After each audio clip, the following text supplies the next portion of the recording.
नाजरीन आदाब। नाजरीन, शख्सियत प्रोग्राम में आपका मेज़बान सलीम अमरोवी फिर एक अहम शख्सियत के साथ आपके दरमियान आज हाजिर है।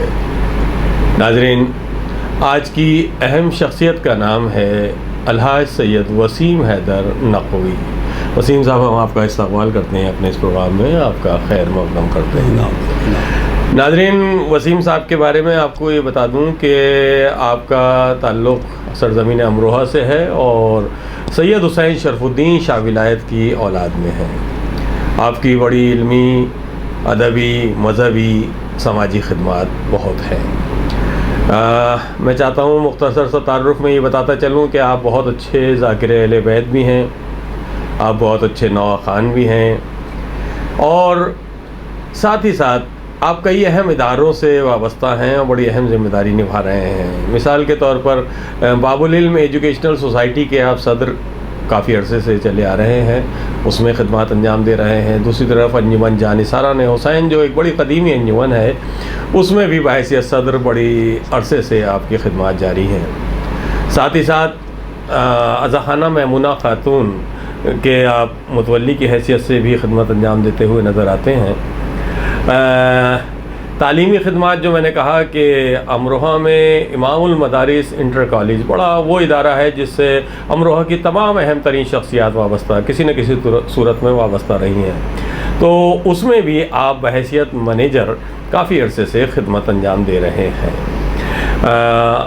यूँ तो और भी बहुत सारे ऐसी बातें हैं जो आपके तारुफ़ में हम कर सकते हैं, लेकिन हम चाहते हैं कि अब आप से गुफ्तगू की जाए। और सबसे पहले मैं वसीम साहब ये चाहता हूँ कि हमारे नाजरीन को ये बताएं कि जैसा कि मुझे इल्म है कि आपने इब्तदाई तालीम तो सिरसी में रहकर अपने ननिहाल में हासिल की और उसके बाद अमरोहा आकर हिंदू डिग्री कॉलेज से आपने ग्रेजुएशन और मास्टर की डिग्री हासिल की। आपके जहन में ये कैसे आया कि आप एक अच्छे नवा ख़ान की हैसियत से तो आपको सब जानते ही हैं, क्योंकि अमरोहा की अज़ादारी पूरी दुनिया में मशहूर है और जब जुलूस अज़ा इख्तिताम होता है तो उसमें तमाम मरकज़ी अज़ाखाने जो हैं उसमें हज़ारों की तादाद में मजमा होता है, इंतज़ार कर रहा होता है कि कब अंजुमन जानिसारान हुसैन नौहा पढ़े और उसमें आप नवा ख़ानी करते हैं। तो ये ज़ाकरी का सिलसिला आपने कैसे शुरू किया और कब शुरू किया और कैसे ख़्याल आया कि मुझे मिंबर रसूल पर भी जाना चाहिए और ज़ाकरी करनी चाहिए, फ़ज़ाइल अहले बैत और मसाइब अहले बैत भी बयान करने चाहिए? मैं अर्ज़ करता चलूँ कि जिस टाइम किताबों का तो शौक़ पढ़ने का शुरू से था कि दीनी किताबें पढ़ता रहूँ, दीन की कुछ खिदमत कर सकूँ, इसमें काफ़ी लगा रहता था। लेकिन हमारे तायजाद एक भाई थे वफूर हसन साहब, जिनका अभी इंतकाल हुआ है जी, उन्होंने मुझसे ये कहा, वादा किया कि अगर आप मिंबर पे नहीं बैठे तो मैं जाकर दामनगीर आपका होऊंगा हश्र में। तो मैंने उसके बाद ये सोचा कि चलें, मुझे भी ज़ाकरी के लिए जाना चाहिए, इनका भी हुक्म माना। उसके अलावा मेरे जहन में एक ख़्याल ये भी था कि जब मैं मिंबर पे बैठूंगा तो जो भी कोई काम ऐसा बुरा काम होगा तो उससे बचा रहूँगा। ज़ाहिर है ये ख्याल रहेगा कि मुझे मिंबर पे जाना है, तो मैं इसलिए भी ज़ाकरी के मैदान में उतरा।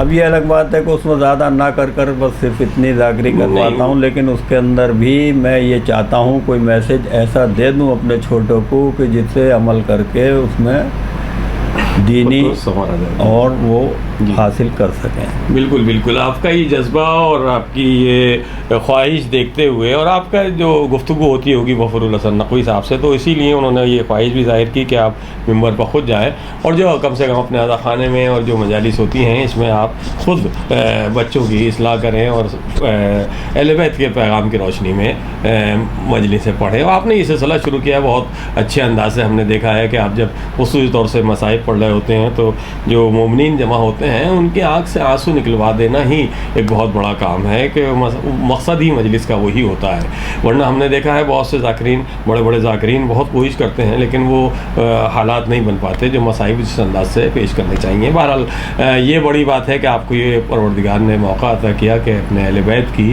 फ़ज़ाइल और मसाइब आपसे बयान करने का आपको मौका मिला। दूसरी तरफ आप जो ये कई इदारों से वाबस्ता रहे और दूसरी चीज़ ये भी मैं इब्तिदा में कहता चलूँ नाज़रीन, मुझे इल्म हुआ है कि आप तालीम के दौरान आप इस एक बहैसियत स्पोर्ट्समैन भी एक आपको लोग जानते थे, पहचानते थे, और आपने बड़ा उसमें दूर दूर तक गए हैं। उसके बारे में थोड़ा सा हमारे नाज़रीन को बताएं कि आपके कौन से गेम में इंटरेस्ट था और कैसे कैसे कहाँ का सफ़र किया उसमें। नाज़रीन, मैं असल में वॉलीबॉल, पहले तो फुटबॉल खेला करता था, और फुटबॉल का सिरसी के अंदर रहने के बाद जी उसको मैंने वहीं शुरुआत की, और एक दो टीमें ऐसी बनाई कि जो बहुत नाम कमाया। उन टीमों ने बड़ी दूर दूर टूर्नामेंटें खेली, और मैं खुद बजाते खुद रीज़न तक गया जी फुटबॉल के अंदर। जी लेकिन कुछ वजूहत ऐसी हुई कि मेरा दिल फुटबॉल से हटा, क्योंकि चोटें और ये आमने सामने का खेल होता था, तो मैं वॉलीबॉल की तरफ रुझान हुआ। वहाँ पर एक उस्ताद मेरे बच्चन साहब थे, जो बहुत मशहूर वॉलीबॉल के खिलाड़ी थे, उन्होंने मुझे तवज्जो दिलाई, तो मैं वॉलीबॉल खेलने पहुँचा। और वॉलीबॉल खेली तो इस तरह खेली कि वॉलीबॉल के अंदर भी मैंने 3 इंटरवर्सिटी खेली। माशाल्लाह। और इंटरवर्सिटी के अलावा जिस साल बॉयज़ की टीम रशा जा रही थी, मुझे उसमें सिलेक्शन भी हो गया। इत्तेफाक से वो रशा नहीं गई, इसलिए मैं नहीं जा पाया। अच्छा, ये मेरा स्पोर्ट्स का शुरू से लगाव था। वहाँ का माहौल था, लोग देखने आते थे, उसमें हाँ, लोगों ने इंटरेस्ट पैदा कराया और आपने इंटरेस्ट पैदा होता चला गया। बहुत अच्छी बात है। मैंने इसीलिए चाहा नाजरीन के ये भी बताता चलूँ, हमारे छोटे भाई बहन भी देख रहे होते हैं कि स्पोर्ट्स में भी आकर अपना मुकाम बना लेना। और आप तो खुसूस तौर से वॉलीबॉल के हवाले से आपने जो जिक्र किया, तो मुझे भी इल्म है कि आप बड़े खूबसूरत बाली में जो बाल मारते थे, जिसमें बहुत ऊँची जंप करके नेट के ऊपर से बाल मारी जाती है, उसमें बड़ा खूबसूरत गेम था वसीम साहब का। आज भी वसीम साहब तो नहीं, बल्कि इनके जो साथी हैं मास्टर सुभाष साहब है और सुरेंद्र है, और कई लोग हैं ऐसे जो तारीफ़ करते नज़र आते हैं कि जो वसीम का गेम था, जो जंप और हाइट ऊंची जंप लेकर जो बाली मारना, वो हर एक के बस की बात नहीं है। तो आपकी वो लगन इससे मालूम देती है। उसी तरह से जब आप ने ये सफ़र तय किया और आप एक बहैसियत एक बिल्डर, एक अपना आपका एक कारोबार है माशाल्लाह, बहुत से मकानात आपने न सिर्फ अमरोहा बल्कि आगे आसपास की बस्तियों में भी तामीर कराए हैं। ये अपना एक बहुत अच्छा बिज़नेस की हैसियत से आपका कारोबार रहता है। उसके अलावा वक्त निकाल लेना कुछ तंजीमों के लिए कि दीनी काम भी मुझे करने हैं, और उसमें भी इतना वक्त देना, वो कैसे आप निकालते हैं? जैसे कि आप मुझे इल्म है कि बाबुल इल्म एजुकेशनल सोसाइटी के आप वैसे सदर काफ़ी अरसे से खिदमत अंजाम दे रहे हैं, तो उसमें मुझे जैसा इल्म है कि छोटे बच्चों को वो तालीम देते हैं, उसमें कुछ क्वेश्चन आंसर वगैरह करते हैं, तो उसमें क्या प्रोग्राम सालाना क्या करते हैं? सालाना नहीं, उसमें तो हमारा हर विलादत के ऊपर इमाम की विलादत पे प्रोग्राम होता है। हमने ये बहुत कमी महसूस की कि बच्चे हमारे यहाँ के, वैसे बड़े भी क़िरात के अंदर बहुत कमज़ोर हैं। कुरान की क़िरात सही तलफ़्फ़ुज़ नहीं हो पाता, तो इसलिए हमने एक इदारा कायम किया, और इसके अंदर हमने बच्चों को हर उसमें एग्ज़ाम लेते हैं, इसके अलावा भी एग्ज़ाम लेते हैं, और उसमें आइम्मा के सवाल जवाब ये होते हैं। उसके अलावा क़िरात होती है कुरान की, कि जो भी क़िरात के अंदर अच्छे बच्चे आते हैं, और ज़्यादातर जो भी नहीं बल्कि ज़्यादा से ज़्यादा को हम इनामात देते हैं ताकि उनकी हौसला अफजाई हो। क्या बात। और वो बहुत अच्छा प्रोग्राम चल रहा है। हमारे मौलाना जो कल क़ियादत साहब हैं, वो इसकी बड़ी तारीफ़ करते हैं कि भाई इसने आपने बहुत अच्छा काम शुरू किया, इससे बच्चे क़िरात और इस तरफ रुजू हो गए। मज़हबी तालीम ये बहुत अच्छी पहले बहुत कम बच्चे थे, लेकिन अब तो बहुत बच्चे आते हैं, और उसको 3 भाग हिस्सों में हमने बांटा है। एक तो 4 साल से लेके 8 साल तक, 8 से 15 साल तक, और 15 से 24 साल तक। अच्छा। और ऐसे ही क्वेश्चन उनके लिए बनाए जाते हैं, और वो उनको दिए जाते हैं, उसमें वो मेहनत करते उसमें हैं। कुछ लोग आपके साथ जुड़े हुए होंगे, एक दो नाम जो आपको ख़ास हों, जैसे मिसाल के तौर पे आप सदर के हैसियत से और फाउंडर रुकन है आप, क्योंकि तंजीम को कायम करने में आपका रोल है, तो आपकी सरपरस्ती भी कोई अगर कोई कर रहा है, या आपके साथ जो सेक्रेटरी या कोई ख़ास, तो 2-1 नाम अगर बताएंगे तो हमें अच्छा लगेगा कि हमारे नाजरीन को। हाँ, तो उसमें हमारे यहाँ नायब सदर की हैसियत से नाज अख्तर साहब हैं, वो बहुत खिदमत देते हैं, इसके अंदर अंजाम देते हैं। उसके अलावा एक अखबार के हमारे कौसर मुस्तफ़ा साहब के भाई हैं, वो हमारे साथ जुड़े हुए हैं, कैसर मुस्तफ़ा। इसके अलावा एक हमारे दामाद भी हैं वो, और वो बहुत मेहनत करते हैं, कुछ नहीं, बल्कि काफ़ी लड़कों की ज़रूरत पड़ती है इसके लिए। जी वो टीम वर्क है, इसीलिए मैंने चाहा, टीम वर्क है नाज़रीन, मैंने इसलिए चाहा भी कि मैं वसीम साहब से कहूँ लोग हैं भी ऐसे, ताकि उनका भी हौसला बढ़ता है। वो लोग ऐसे ही उसमें रखे गए हैं कि जो बड़े दिल से अपने जज्बात के जरिए, उसमें कोई किसी को पे नहीं किया जाता, कुछ नहीं होता, लेकिन वो जज्बात के जरिए इसमें लगे रहते हैं और बड़ी खिदमत करते हैं। बहुत अच्छा काम चल रहा है, ये मौला का करम है हमारे ऊपर कि ये हमने काम। बहुत अच्छी बात है। देखें, बाबुल इल्म के मानने वाले हैं तो हमारा ये फ़र्ज़ है कि इल्म की फ़रोग़ में हमें ज़्यादा से ज़्यादा काम करना चाहिए, और जो भी बाबुल इल्म के चाहने वाले हैं वो अपने तौर पे हर शख्स करना तो चाहता ही है, जिसे क्या मौका मिलता है और कहाँ कर रहा है किसी को वैसे तो नहीं मालूम, लेकिन हम देखते हैं जब कोई करता है तो उसका जिक्र भी करना चाहिए, ताकि जो आने वाले हमारे बच्चे हैं, आने वाली नस्ल है, वो भी उसके अंदर भी जज्बा पैदा हो।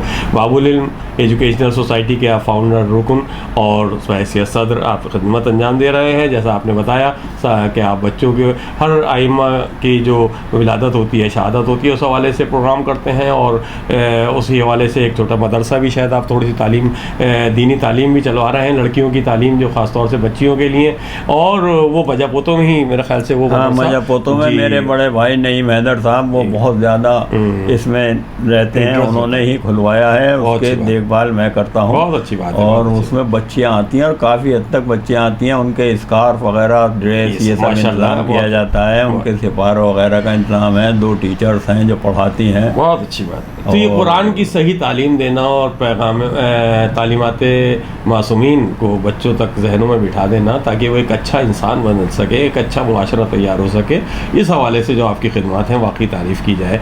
आप अज़ा खाना मुसम्मात मैमुना खातून के भी आप मुतवल्ली हैं, और वो खिदमत यानी जब अय्याम अज़ा ख़ास तौर से आते हैं या फिर विलादत इमाम हुसैन पर जो हुसैन डे होता है, तो उस मौके पर जो अज़ा खाना तो बहुत बड़े जहाड़ फानूसों से सजा हुआ एक खूबसूरत अज़ा खाना है, जिसकी बड़ी खिदमत करना एक हर एक को शरफ़ मिलता भी नहीं है, तो आपको ये शरफ़ मिला है। तो आप उसके लिए वक्त कैसे निकाल लेते हैं कि जो आप उसकी खिदमत भी कर लेते हैं?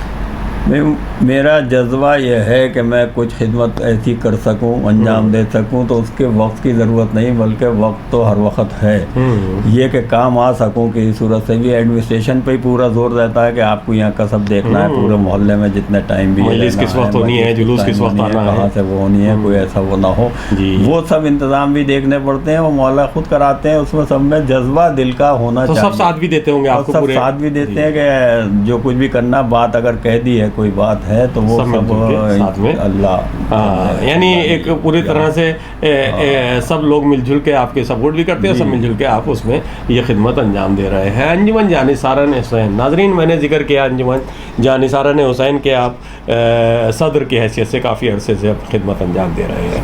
अंजुमन जानिसारन हुसैन बड़ी कदीमी अंजुमन है, और तकरीबन 50-55 साल से तो ये एक आलमी मनक़बती मुशायरा जो हुसैन डे के उन्वान से कराती चली आई है, ये पूरी दुनिया में बड़ा मकबूल है। ये महफिल इमाम हुसैन अलैहिस्सलाम की यौम विलादत के मौके पर होने वाला ये मनक़बती मुशायरा, जिसमें कई अहम शख्सियात के नाम मैं लेना ज़रूरी समझता हूँ, जो इसके बानी हैं और जो इस महफिल को कामयाब की सीढ़ियों से गुजारते हुए यहाँ तक लेकर आए हैं। उसमें डॉक्टर अज़ीम अमरूवी हों, या नवाब इंतकाम अली ख़ां हों, या बख्तियार बैदी साहब हों, अमानत अली साहब हों, या मोहम्मद राजे साहब हों, मंसूफ साहब हों, मोहम्मद नकी साहब हों, और बहुत सारी कई अहमी चेहरे मेरे नज़रों के सामने आ जाते हैं जब मैं उस दौर की वो महफिलें मेरी नज़रों के सामने आती हैं, क्योंकि इन लोगों ने बड़ी मेहनत की है इस महफिल को वहाँ तक पहुँचाने में, जिसमें हिंदुस्तान ही नहीं बल्कि दुनिया के कई अहम तरीन शायर आए और इमाम हुसैन की बारगाह में मंजूम खराज अक़ीदत पेश किया। इस महफिल में एक बात की और ख्याल रखा जाता है कि इसमें हम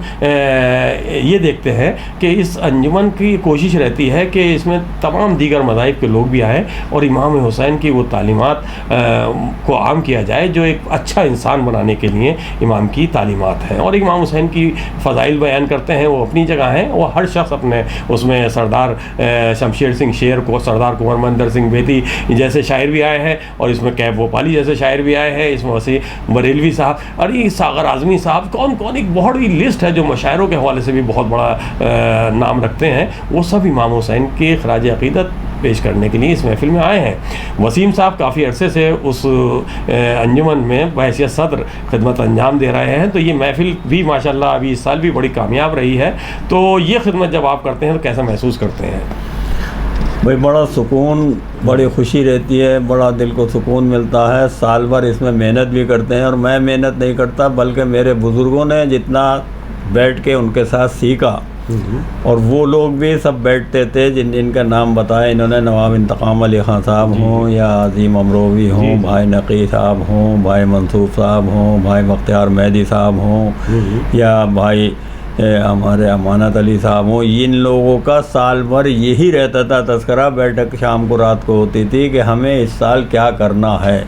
इतना जोश और जज्बा था, और मैं भी वहाँ बैठता था, छोटा था, लेकिन बड़े होते होते मेरे अंदर इतना जज्बा पैदा हुआ कि वो कूट कूट कर बढ़ गया। जिम्मेदारी भी मिल गई, सबने ज़बरदस्ती मुझे सदर पद चुना, और उसके बाद सदारत से हटने भी नहीं देते, सदर रहता हूँ। लेकिन मैं ये सोचते हुए करता हूँ कि मौला की खिदमत जब तक ज़िंदगी में कर सकूँ करनी चाहिए, हटना नहीं चाहिए, इसलिए मौजूद हूँ। और साल भर कोशिश यही रहती है कि अच्छे से अच्छे शायर और अच्छे से अच्छा मैसेज पहुंचा सकें, और उस बैठक के अंदर हमारे मैं ही नहीं बल्कि हम लोग ही नहीं हैं, बल्कि और कौम के लोग भी शामिल रहते हैं, और वो भी इस तरीके से हमारा साथ देते हैं कि जैसे हम लोग कहते हैं वैसे ही वो बताते हैं कि फ़लाँ को बुलाइए, फ़लाँ कीजिए, मशवरे भी देते हैं और बड़ी खिदमत भी करते हैं। क्या बात है। फिर मैं एक बात और पूछना चाहूँगा वसीम साहब, क्योंकि मैं ये मेरे तक आती थी ये बात कि अमरोहा आज़ादारी के हवाले से मैंने शुरू में जिक्र भी किया था, और अमरोहा की आज़ादारी एक अंजुमन अहम है अमरोहा की, जो है तहफ़्फ़ुज़ आज़ादारी, जो उस अंजुमन के ज़रिए पूरी आज़ादारी अमरोहा की होती है, उसका सदर बड़ी अहमियत रखता है। लेकिन मुझे ये पता चला कि अमरोहा के बहुत से मौजूद हज़रात आपसे कई बार कह चुके हैं, गुजारिश कर चुके हैं कि आप इस सदर की हैसियत से इसमें आ जाइए मैदान में और कुछ खिदमत कीजिए, लेकिन आप उनसे माजरत कर लेते हैं। तो बस आखिर में ये बता दीजिए कि उसकी क्या वजह, कोई ख़ास वजह है कि जो आप उस मैदान में नहीं आ पाना चाहते? नहीं, कोई ख़ास वजह तो नहीं, लेकिन ये कि ये इमाम हुसैन की खिदमत करना ये बड़ा मुश्किल काम है। आदमी अपना आप अगर सोचे, इस जज्बे से अगर आना चाहेगा तो बड़ी मुश्किल से उसको खिदमत को अंजाम देगा। ये मौला ही कराते हैं या ऊपर से होती है। अब मैं क्योंकि अलील भी हूँ और वैसे भी ये नहीं चाहता कि उसमें कोई कोताही हो सके, जितनी खिदमत अपना आप वैसे अंजाम देता हूँ तो बग़ैर सदारत के अंजाम देता हूँ, चाहे वो अपने मोहल्ले की हो, चाहे वो शहर की हो, वो मैं बराबर करता हूँ। कब के मेरे साथ बहुत से लोग ऐसे आए जिन्होंने ये कहा कि आप तो सिर्फ आ जाइए, हम सब संभालेंगे। तो संभालना उन्हीं का नहीं, संभालना जिम्मेदारी का काम है, मेरी जिम्मेदारी का काम है, बग़ैर जिम्मेदारी के नहीं कर सकता, इसलिए ये जिम्मेदारी ज़रा मैं दूर रहता हूँ। देखिए, यही जो बात वसीम साहब ने कही कि खिदमत तो बग़ैर उसके भी की जा सकती है, लेकिन हाँ, जब जिम्मेदारी मिल जाती है तो फिर वो बहुत सारी जिम्मेदारियाँ बहुत उसे निभाना बड़ा मुश्किल काम हो जाता है। कुछ ऐसी दुश्वारियाँ भी आती हैं कि जिसमें बड़ा अपना दिल को और अपने ईमान को सही बैलेंस करके चलकर उसे जिम्मेदारी को निभाना। बहरहाल जो लोग करते चले आए हैं हम उनके लिए भी दुआ करते हैं कि परवरदिगार उनकी तौफीक़ात में इजाफ़ा करे। और आपके लिए ये हमारे जहन में एक सवाल आया था तो चाहा हमने कि वो भी आपसे हम करें, ताकि हमें ये पता चल सके कि क्यों हर साल हम देखते हैं फिर आज़ादारी आएगी तो आते हैं लोग कहते हैं और आप मना कर देते हैं। तो उसकी वजह यही है कि आप बग़ैर किसी नाम के आप करना खिदमत करना चाहते हैं। और बहुत ये बात ये तो ज़्यादातर मौला के चाहने वाला ये चाहता ही है कि मैं किसी न किसी तरह से मौला की खिदमत अंजाम दूँ। आप फ़र्श अज़ा बिछाते हैं, अगर अज़ा खाना मुसम्मात महमूना खातून में मुतवल्ली की हैसियत से, तो आप अंजुमन के सदर की हैसियत से महफिल भी कराते हैं, या आप तालीमी खिदमत भी आपकी जो है। अलहाज सैयद वसीम हैदर नकवी हमारे साथ आज के इस प्रोग्राम में, आज के शख्सियत प्रोग्राम की अहम शख्सियत हैं। और आप मज़हबी आपकी जो खिदमत हैं जैसा कि अभी जिक्र हुआ, और इसके साथ साथ आपने तमाम ज़ियारत भी किए हैं, यानी माशाल्लाह कई बार हज किया और उम्रा के लिए न जाने कितनी बार गए।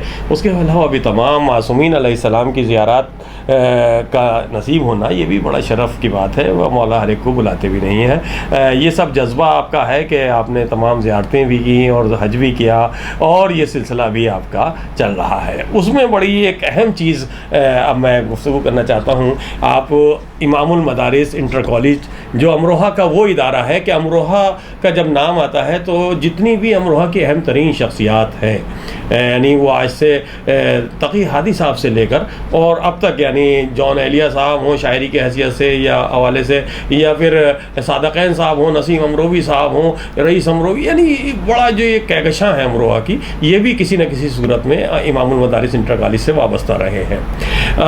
इमामुल मदारिस इंटर कॉलेज उस अमरोहा का वो इदारा है जिसकी खिदमत करने वाले कई अहम चेहरे नज़रों के सामने आते हैं।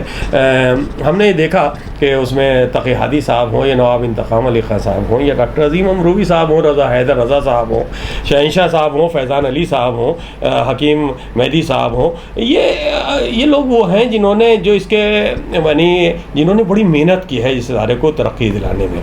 हमने अभी देखा इमामुल मदारिस में जाकर, तो हमें बड़ी खुशी भी होती है कि बहुत सारी चीज़ें हमें बहुत अच्छी लगी। जैसे मिसाल के तौर पर वो इमारत के लिए आपने बड़ा तवज्जो दी और वहाँ पे उसको काफ़ी इमारत में इजाफा किया है, काफ़ी रूम्स बनवाए हैं, वहाँ एक खूबसूरत हॉल बनवा दिया है जहाँ प्रोग्राम बैठ कर सकते हैं, या फिर कुछ वो आपने जो कमरों का इजाफा किया है। हम देखते थे पहले, हम बचपन में हमारी उसी इदारे से हम जुड़े रहे हैं, तो वहाँ पीछे जस पड़ा हुआ था और बड़ा एक बुरा हाल रहता था। वहाँ भी आपने वो पूरा मैदान कराकर और स्पोर्ट्स ग्राउंड बनवा दिया, बैडमिंटन खेल सकें बच्चे और दीगर गेम, या फिर वहाँ जो वाशरूम वगैरह थे जो वो बुरी हालत में होते थे उस पर भी आपने तवज्जो दी और वहाँ टाइल्स वगैरह लगा के बड़ा खूबसूरत।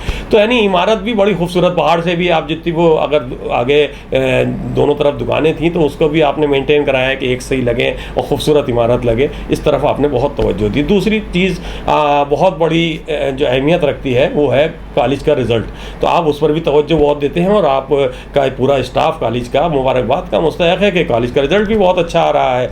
यानी आपके यहाँ इमारत, यानी लैब हो इतनी खूबसूरत, फिज़िक्स लैब, बायोलॉजी लैब, और आपने कंप्यूटर लैब जैसी एक वहाँ पर बनवाकर और जिम बनवाकर जो आपने कॉलेज में जो इजाफा किए हैं, ये भी मुबारकबाद के मुस्तहक हैं। ये सब बातें तो अपनी जगह सबको दिख रही हैं कि आपने ये काम किए हैं, और कॉलेज में जो एक अच्छा माहौल हमें दिखाई देता है, अच्छा स्टाफ है, आपकी मैनेजमेंट कमेटी जो मिलकर एक काम कर रही है, ये बहुत अच्छा है।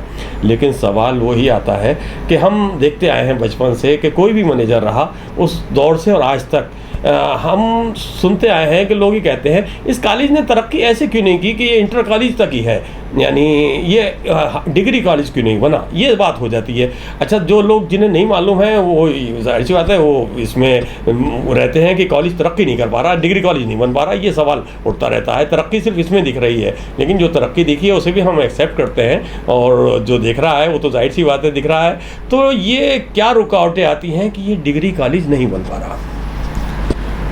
देखिए, डिग्री कॉलेज इसलिए नहीं बन पाया, ये हम भी पहले सोचा करते थे, लेकिन जिनके साथ मजबूरियां थी सबको पता था तो नहीं बता पाए। हम आज ये बताना चाहते हैं कि डिग्री कॉलेज इसलिए नहीं बन पा रहा कि डिग्री कॉलेज जो होता है वो एफिलेटेड होता है यूनिवर्सिटी से, तो उसका मसला स्टाफ, उसका ये, उसकी मैनेजिंग कमेटी, उसकी कमेटी सब अलग होती है, उनको रजिस्ट्रेशन अलग कराना पड़ता है, उसके लिए जगह अलग होनी पड़ी है, बड़ा एरिया चाहिए, जो बड़ा एरिया चाहिए, 11 बीघे जो चाहिए। अब ये होता है बोर्ड से एफिलेटेड है, जो चला आ रहा है, जो यूपी बोर्ड है जी, यूपी बोर्ड है, तो यूपी बोर्ड से एफिलेटेड है, ये उससे नहीं जुड़ सकता क्योंकि उसका एडमिनिस्ट्रेशन अलग होता है। रोहिलखंड यूनिवर्सिटी से, रोहिलखंड यूनिवर्सिटी से होता है, ये बोर्ड से होता है, इलाहाबाद बोर्ड से होता है। जी। ये परेशानी हमारे साथ आई। जब परेशानी आई तो हर एक से हमने जिक्र भी किया, तो उस जिक्र के अंदर मेरे बड़े भाई नईम हैदर साहब हैं, उन्होंने ये कहा कि हम ये चाहते हैं कि डिग्री कॉलेज के लिए जगह ढूंढी जाए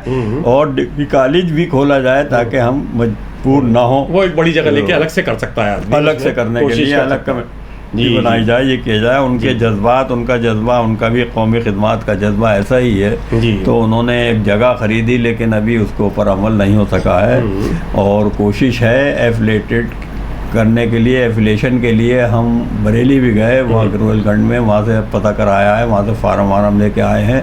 इंशाअल्लाह अगर मौला ने चाहा, अल्लाह ने हमारे सुन ली, तो हम एक डिग्री कॉलेज को भी बनाकर खड़ा करेंगे इंशाअल्लाह। इंशाअल्लाह। देखें, ये आपने वजाहत कर दी पूरी तरह से हमारे नाज़रीन के सामने कि क्या मजबूरियाँ होती, टेक्निकल वजूहत होती हैं। आदमी कोई, अगर कोई भी शख्स प्राइवेट तौर पर अगर कोई बहुत बड़ी ज़मीन जितनी रिक्वायरमेंट होती है डिग्री कॉलेज के लिए, वो अगर करना चाहे तो कर सकता है, लेकिन इसे नहीं कर सकते क्योंकि ये बोर्ड यूपी बोर्ड से जुड़ा हुआ है और वो रोहिलखंड यूनिवर्सिटी से जुड़ा हुआ है। ये टेक्निकल वजह है। ये अगर यूपी बोर्ड से, जैसे अगर आप 8th क्लास तक है तो उसे 10th तक कर सकते सकते हैं, 10 से 12 तक कर सकते हैं, लेकिन वो 12 से आगे नहीं बढ़ सकते। यही है मेरा ख्याल से। तो हम जो समझ सके हैं वो यही है, और हमने ये चाहा कि हमारे नाजरीन तक भी ये बात पहुँचे कि ये क्या वजह है कि ये डिग्री कॉलेज की अभी। लेकिन हम दुआ करते हैं हमारे यहाँ कौम में माशाअल्लाह, जैसे नईम साहब का जिक्र किया, ऐसे और भी बहुत सारे हमारे कौम में नईम हैं।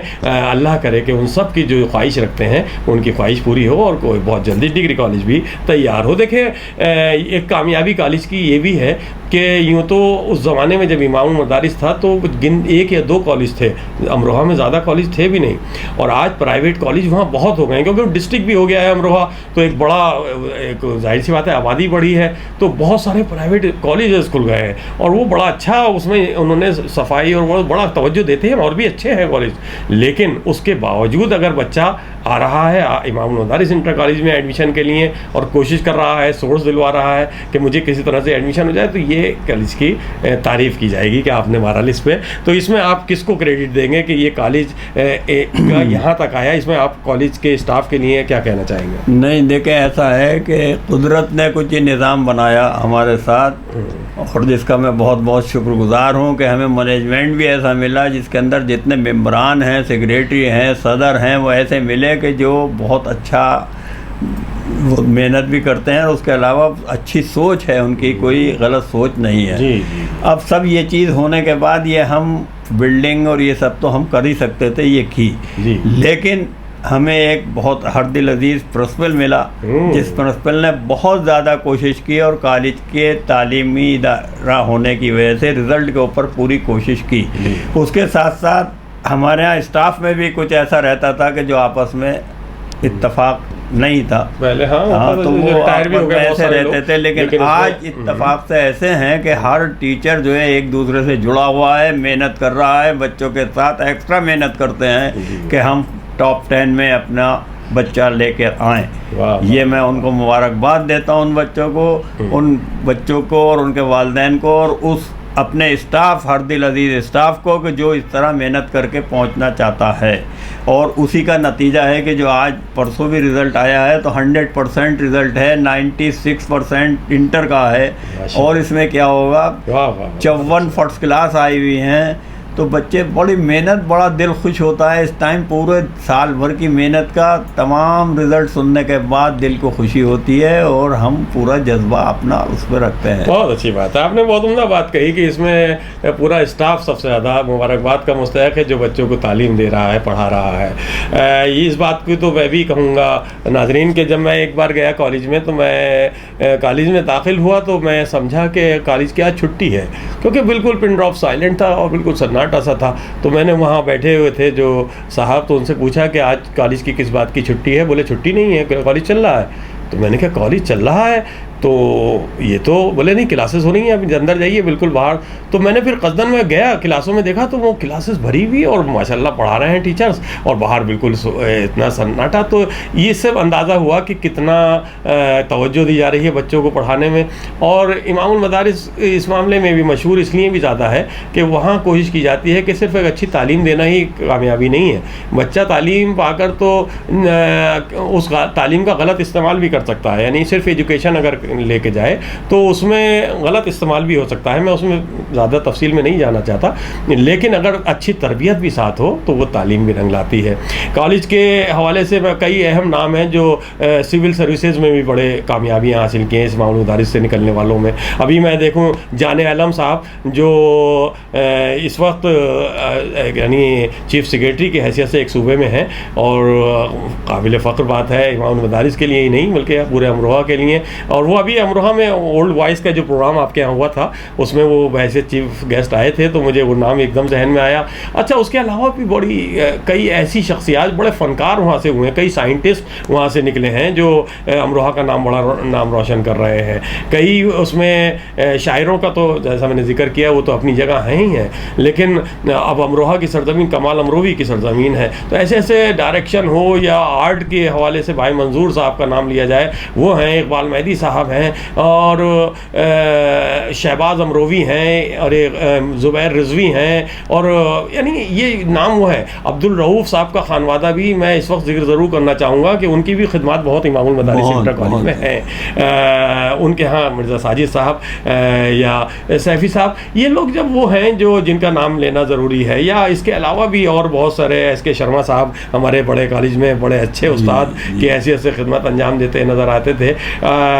तो कॉलेज एक गुलदस्ते की मानिंद एक बड़ा खूबसूरत फूल की खुशबू की लुटा रहा है अपने अमरोहा के जो नौजवान जो बच्चे फूल की तरह खिल रहे हैं, उनकी उसकी खुशबू पूरी दुनिया में महसूस की जा रही है। हम दुआ करते हैं इस कॉलेज के लिए कि आपका ही नहीं बल्कि कौम का और बड़े हर उस शख्स का ये कॉलेज जो चाहता है कि बच्चे पढ़ लिख के आगे बढ़ें और तरक्की करें, उसके और मज़ीद उसकी मुरादें पूरी हों और ये कामयाबियाँ का सफ़र यूँ ही चलता रहे। तो हमने ये चाहा कि आपकी जो तालीमी खिदमत है, लेकिन मैं सिर्फ इस हवाले से एक सवाल और करना चाहूँगा कि ये आप कॉलेज की तरफ मैनेजर की हैसियत से खिदमत अंजाम देना ये बड़ी बात है। इस तरफ रुझान कैसे हुआ और कैसे इस मैदान में आए और किन लोगों ने आपकी सरपरस्ती की?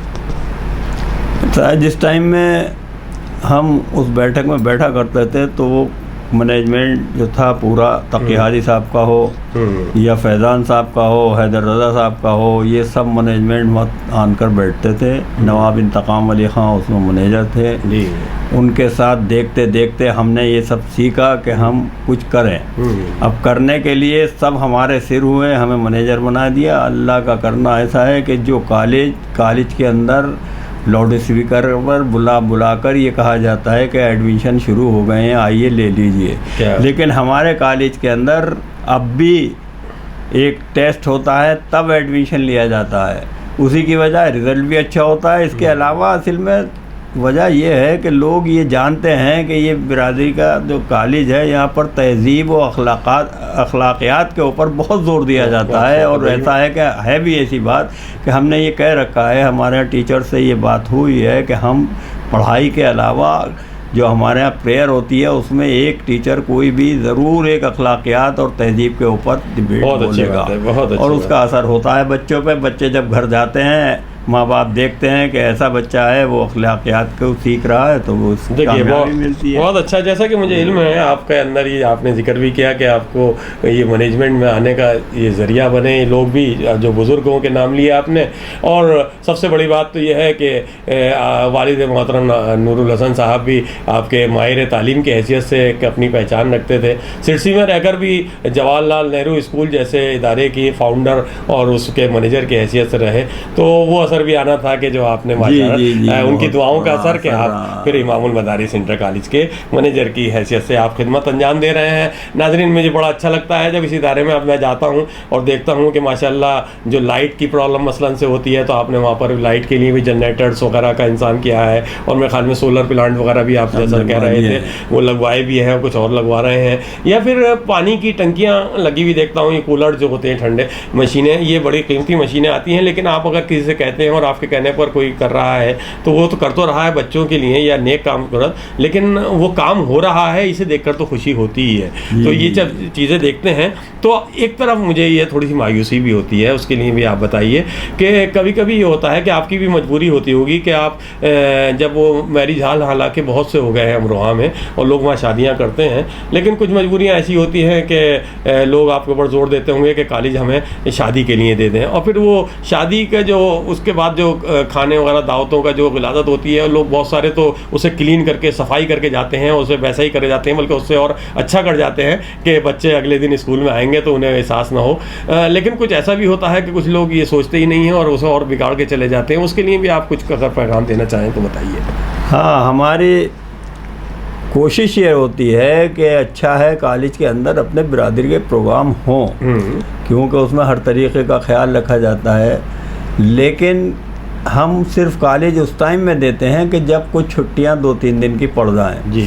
वरना डिस्टर्ब ये होता है कि पढ़ाई 3 दिन के लिए डिस्टर्ब हो जाती है अगर किसी को दे देते हैं मजबूरन कॉलेज, तो 3 दिन डिस्टर्ब होती है। उसमें टेंट लगने हैं, उसमें ये होना है, फिर गुड्डे और सब ये सब, तो पढ़ाई डिस्टर्ब होती है। इसलिए हम ऐसे टाइम में तो कॉलेज देते नहीं। छुट्टियों में अलबत्ता कॉलेज दिया जाता है, जिसको भी ज़रूरत होती है उसके लिए हर वक्त हाजिर है और हर वक्त देते हैं कॉलेज। कॉलेज के अलावा भी जो गवर्नमेंट के प्रोग्राम होते हैं वो भी हमारे यहाँ होते हैं, लेते हैं। और हमने जो हॉल बनाया है उसके अंदर तो ख़ास तरीके से बहुत प्रोग्राम होते हैं। आज भी अब भी होने वाला है, अभी सादक़ैन साहब के ऊपर 4 मई को बहुत बड़ा बज़्म सादक़ैन के ऊपर प्रोग्राम होने जा रहा है। लेकिन वो भी हमने ऐसा इंतज़ाम कर दिया, दिल को हमारे खुशी होती है कि हम ये हॉल बनवा कर इतने मुतमईन हो गए कि ये सब चीज़ें हमारे यहाँ हो रही हैं। बहुत उम्दा। देखिए यही मकसद भी था इस वक्त इस बात का जिक्र करने का कि जो लोग अगर इसमें कॉलेज में फ़ायदा भी उठा रहे हैं, यानी ज़रूरी है ये समाजी और एक अहम मकसद होता है बच्चों की शादियाँ कराना, तो उसके लिए भी अगर लेना ज़रूरी है तो इस बात का ख्याल रखें। अगर कुछ छुट्टियाँ हैं और मिल भी गया है कॉलेज, तो वहाँ पर किसी तरह से जितनी साफ़ आपको वो इमारत मिली है तो आप कोशिश करें कि जब वो आपकी प्रोग्राम निमट जाए, तकरीर निमट जाए, तो उससे ज़्यादा उसकी सफाई करा दी जाए, क्योंकि वहाँ पेड़ पौधे भी लगे हुए हैं, अच्छी ऑक्सीजन बच्चों को मिल जाए, उस बात का ख्याल रखते हुए पूरा माली है और पूरा इंतज़ाम है। अब हम बच्चों शादियों में तो जब आते हैं तो वो पेड़ पौधों को नुकसान पहुँच रहा है, तो कोशिश करें कि इस तरह की जब भी कोई तकरीबात हों तो ये उसको पेड़ पौधों को नुकसान ना हो, वह गड्ढे बेवजह के ना हो, और अगर हैं तो उसे भरवा दिया जाए, यानी टेंट वगैरह के लिए जो होता है। तो ये बात इसलिए मैंने इस वक्त ज़रूरी समझी कि मैनेजर साहब हमारे साथ मौजूद हैं, कि मैनेजर साहब की दुश्वारियाँ आती हैं, क्योंकि अमूमन ये होता है कि कोई त्यौहार आते हैं तो उसमें लोग अपने वहाँ गाड़ियाँ खड़ी कर देते हैं और गलत जगह गाड़ी खड़ी कर देते हैं। अब वो कोई नहीं मिल हो रहा तो वो मैनेजमेंट को कहना शुरू कर देते हैं, अरे साहब देखिए हमारे गाड़ी को मना कर रहे हैं खड़ी करने को, या फिर वो तो दिक्कत तो आती है जब वो मैदान में किसी, तो अगर किसी सलीके से कोई काम किया जाए तो किसी को कोई परेशानी भी नहीं होगी, उससे फ़ायदा भी उठाया जा सकता है। ये बात मैंने इसलिए कही कि ये जो जनरल बात है, जहाँ तक भी मेरा ये प्रोग्राम हमारा ये प्रोग्राम देखा जा रहा है, उन तक ये मैसेज भी पहुँच जाए। बहरहाल वसीम साहब, हम शुक्रगुजार हैं आपके कि आपने अपना कीमती वक्त दिया और हमारे इस प्रोग्राम शख्सियत में आपने शिरकत की, और हमने चाहा कि हमारे नाज़रीन के दरमियान हम आपसे कुछ गुफ्तगू कर सकें और कुछ बातें आपसे इसके कुछ आपकी खिदमत के हवाले से की जा सकें। इसके अलावा कोई आप ख़ास पैगाम अगर हमारे नाज़रीन को देना चाहते हैं तो वो दे दीजिए। पैगाम क्या है, बस सबसे मोहताज दुआ हो, दुआ करें कॉलेज की भी तरक्की हो, हम भी सही रास्ते पर चलते रहें, कहीं गलत जाने के डगमगाने की वो ना हो। और इसी दुआ के साथ मैं आपको सलाम अलैकुम। बहुत अच्छा। और ये जैसा कि दुआ के लिए वसीम साहब ने कहा, तो मैं आखिर में ये बताता चलूँ कि वसीम साहब भी पिछले दिनों ज़रा सा ज़्यादा अलील रहे और दिल्ली में अपोलो में ज़ेर इलाज हैं, और अल्हम्दुलिल्लाह ऊपर वाले का करम है, जिससे खिदमत लेनी होती हैं वो ऊपर वाला मदद भी करता है। अच्छे डॉक्टर्स का मिल जाना और सही वक्त पे सही इलाज हो जाना, ये पूरी कौम ने दुआएँ भी की, और लोगों ने, कौम ही नहीं बल्कि दीगर लोग जब आपके मोहब्बत करने वाले हैं, सभी तरफ जब पता लगा कि वसीम साहब कुछ अलील हैं और शुगर की प्रॉब्लम थी और उसकी वजह से कुछ प्रॉब्लम्स आई, तो वो अल्हम्दुलिल्लाह सबकी दुआ से दवा ने असर किया और आप आज माशाल्लाह बेहतर महसूस कर रहे हैं। हम मज़ीद आप लोगों से भी दरख्वास्त करते हैं कि वसीम साहब की अच्छी सेहत के लिए दुआ कीजिए, और ये भी दुआ कीजिए कि वो अपने इसी जज्बे के साथ अपनी ये खिदमत जारी रखें, और अल्लाह ताला हमारे और भी ऐसे लोग हमारे यहाँ माशरे में पैदा होते रहें जो ये जज्बा रखते हैं कि इस तरह की खिदमत जारी रखें। अब इस अपने मेज़बान अपने इस खादिम को इजाज़त दीजिए। इंशाअल्लाह बहुत जल्द किसी और अहम शख्सियत के साथ आपके रूबरू होंगे। तब तक के लिए मैं आपसे इजाज़त चाहता हूँ। वसीम साहब, आपका तहे दिल से शुक्रिया अदा करता हूँ कि आप अपना कीमती वक्त दिया, हमारे इस प्रोग्राम में शरीक हुए। नाज़रीन, ये सलीम अमरोवी अब आपसे इजाज़त लेता है। आदाब।